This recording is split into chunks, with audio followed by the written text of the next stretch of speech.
Good evening, hockey fans from around the Nicola Valley. Welcome to the show where you can stay up to date on everything Merritt Centennials, Talking Sense. I'm your host and play-by-play broadcaster for the Sense, Jared Thomas. Talking Sense brought to you by DCS Auto, the automotive shop that can talk your vehicle's language. Bring your car into Sean and Heidi on Lauder Street behind Cal Tire or call 378-2929.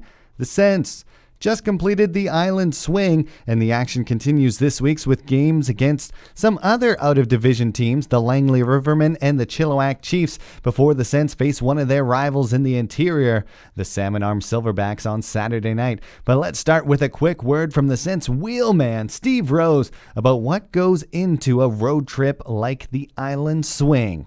There's quite a few things when you're the bus driver. I guess I've been doing it for a long time, and fortunately I kind of know the routes, but you have to plan ahead the mapping and all that, and I have pretty strict hour limitations that I have to work around, and so it's sort of stuff you don't see, I guess, behind the scenes, but it does take a bit of planning, that's for sure.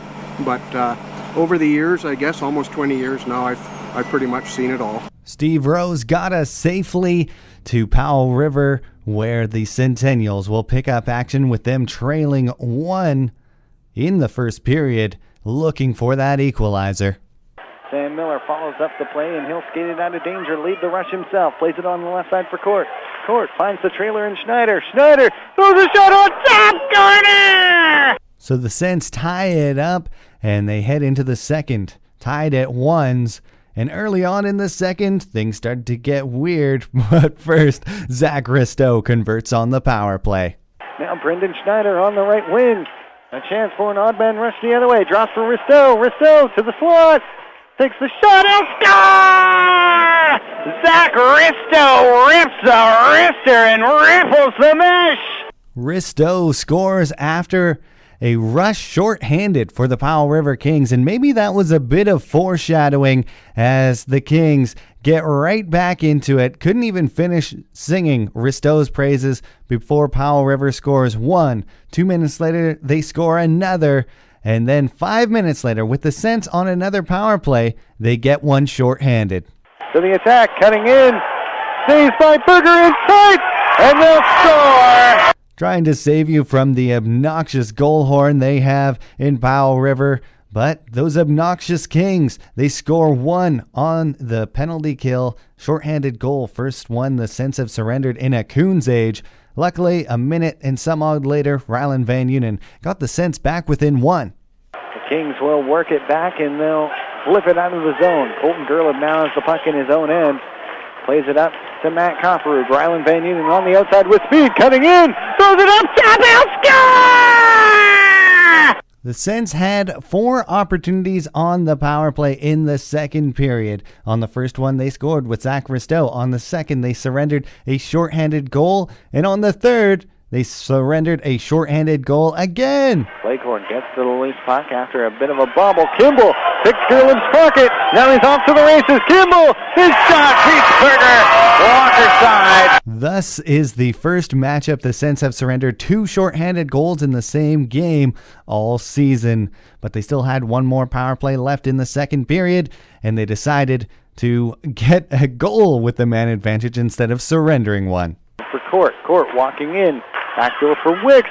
His shot will score! It has eyes from the far side.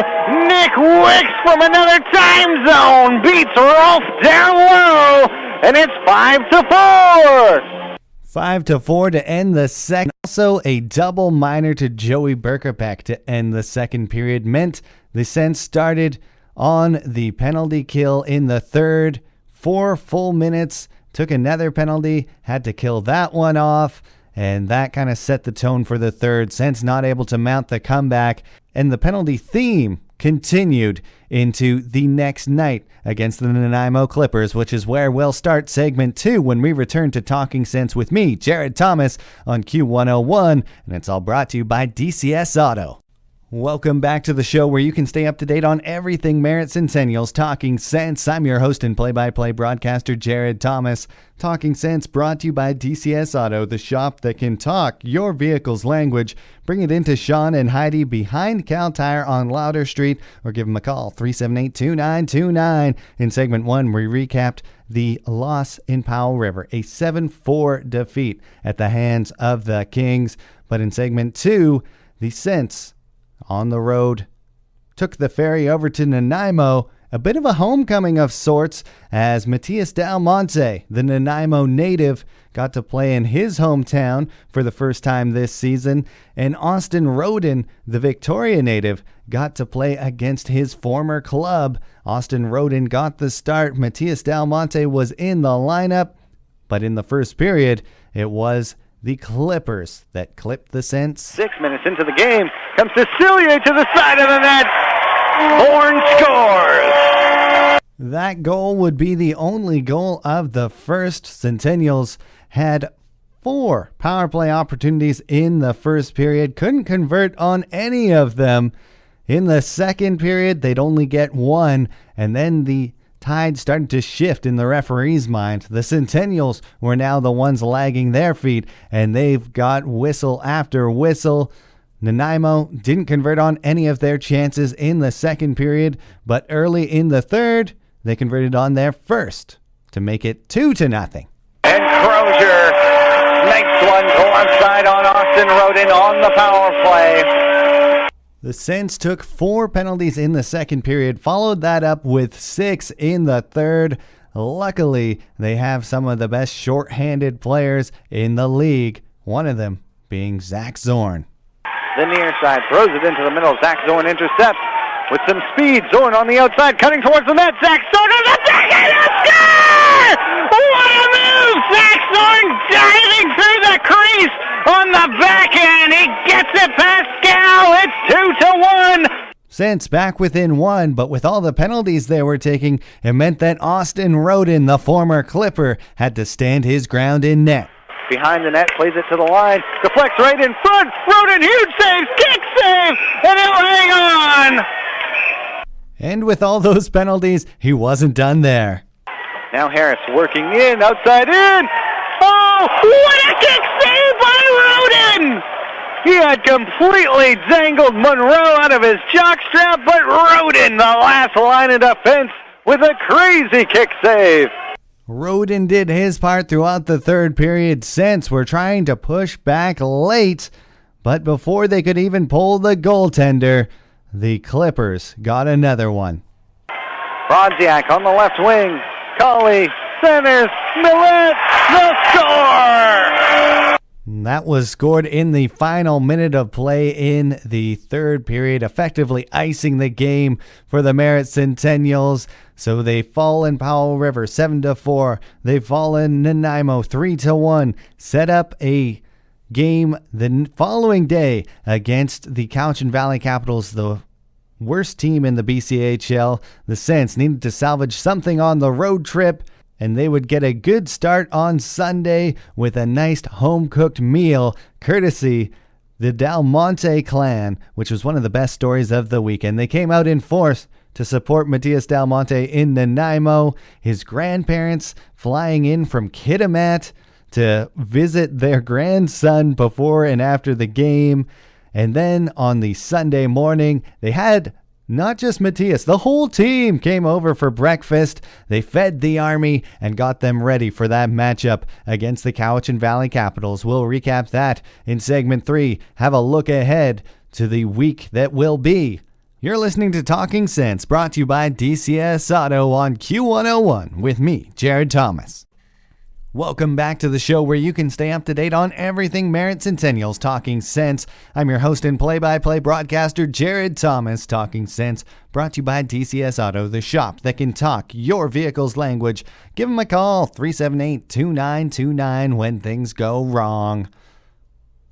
Things weren't going so right for the Merritt Centennials on their island swing. A 7-4 loss against the Powell River Kings. A 3-1 loss against the Nanaimo Clippers meant they needed some road trip redemption when they visited the Island Saving Center in Duncan to take on the Cowichan Valley Capitals. Early on in the game, David LaRoche went off for a cross-checking call, meant the Sens would go to the power play, which was clicking against the Capitals that afternoon. To the line for Buckley. Buckley surveys the scene, takes a shot, finds the hole! Tyrell Buckley gets it going on the power play. The Sens up 1-0. Despite outshooting Cowichan 14-3 in the first, the Sens can only manage that one goal. In the second, it was a bit of a different story, and things got started once again on the power play with Matthew Gosselin. Now Tyrell Buckley with Brendan Schneider coming out of the box. Matthew Gosselin, beautiful spring feed. He'll score! Oh my word! Matthew Gosselin from the hash marks winds and unloads an absolute bullet.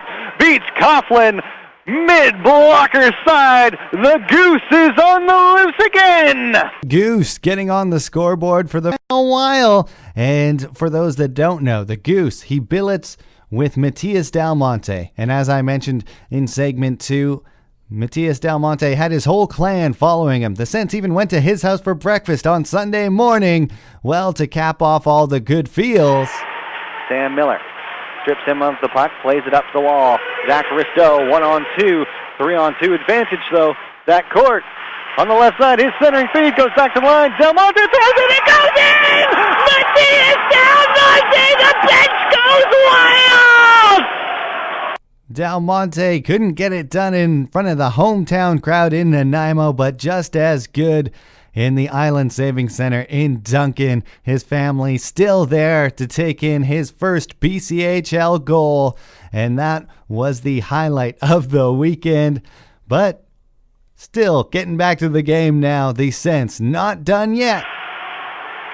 Stocky cutting in with what slick hands! He's been showing off his hands all afternoon, and finally he's rewarded a nifty curl off the wall, a nice backhand forehand move, and then top salami over Corson on the glove side. It's 4-0. All the damage done by the Sens in the second period. No goals scored in the third. It's a 4-0 final. Sens with some road trip redemption. That sets up a matchup on Wednesday against the Langley Rivermen, on Friday against the Chilliwack Chiefs, and on Saturday against those pesky Salmon Arm Silverbacks. 5 points ahead of the Sens in the standings right now. Took a bit of time to catch up with play-by-play man from the Silverbacks, Ian Douglas. Hear what's going on in Backland. Since the deadline for the Silverbacks is a few injuries, but also illness. They've had an illness that must be close to sweeping half the team now. Almost a handful of guys missed this past weekend, staying back in Salmon Arm because they were sick. And now one injury of note as well. Last week, on Wednesday in Coquitlam, just a couple of minutes into the game, Max Wutsky was checked hard into the end boards, and he is out of the lineup indefinitely. I can't see him returning this season, but he is still recovering actually in the Lower Mainland in hospital. Ian Douglas, play-by-play man for the Salmon Arm Silverbacks, giving us the lowdown on the injury report, on the illness report from the Salmon Arm Silverbacks. So could they recover from their illnesses to get back to full health for the Sens by the Saturday matchup? We'll find out. Either way, you know it's going to be a great game. They'll wrap the season series on Saturday night. Sens looking to even it up, 3-aside. If we don't see you at the rink, I hope you'll be listening here on Q101. For Talking Sens, brought to you by DCS Auto, I'm Jared Thomas. Until next time, see you on the other side.